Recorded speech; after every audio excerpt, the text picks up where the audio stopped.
જય જવાન જય કિસાન. તો ખેડૂત મિત્રો, હું છું ચિરાગ અને યુટ્યુબના જરીએ હું તમને અત્યારે જે હાલમાં મારા ખેતરમાં જે મરચાની ખેતી વાવણી કરવામાં આવી છે તેના વિશે થોડીક માહિતી આપીશ કે મરચાની ખેતી કેવી રીતે થાય અને કેટલા દિવસમાં તેનું કટિંગ પણ થાય. તો હાજી દોસ્તો, તો આપણે અત્યારે થોડીક માહિતી લઈશું કે મરચાની ખેતી કેટલા દિવસે થાય અને કેટલા સમયે તેનું કટિંગ થાય.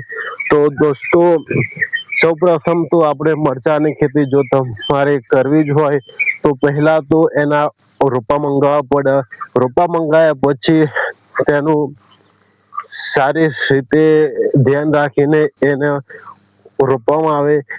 એ રોપ્યા પછી 30 દિવસના અંદાજે આશરે તેનું જે ફૂલ કટિંગ થઈ જાય છે અને 30 દિવસની અંદર તે જે મરચા હોય તે મોટા થઈ જાય છે અને કટિંગ બંધ થઈ જાય છે. તો આમ જોવા જઈએ તો મરચાની ખેતી 90 દિવસની હોય, 90 થી 120 દિવસની.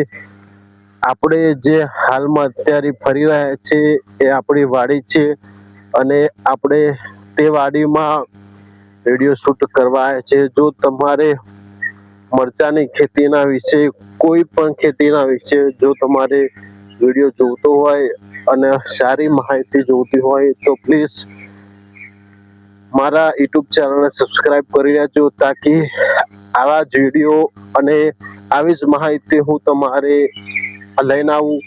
તો ચલો, તમારે જોયું હોય કે મરચાની ખેતી કેવી હોય અને કેવી રીતે મરચા થાય. જે ખેડૂત હશે તો એમને તો ખબર જ હશે કે મરચાની ખેતી કેવી હોય અને કેવી રીતે તે મરચું વાવવામાં આવે છે. તો લેટ્સ ગો, આપણે બતાવીએ.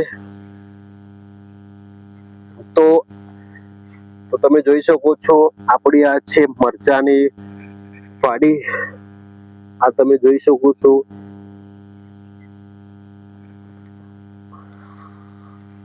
મરચા પણ આવી ગયા છે.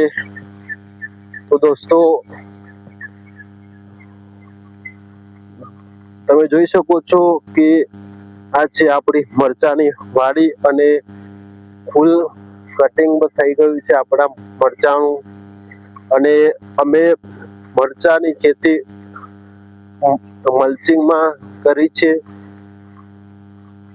અને ખૂબ સરસ રીતે સાચવવામાં આવી છે.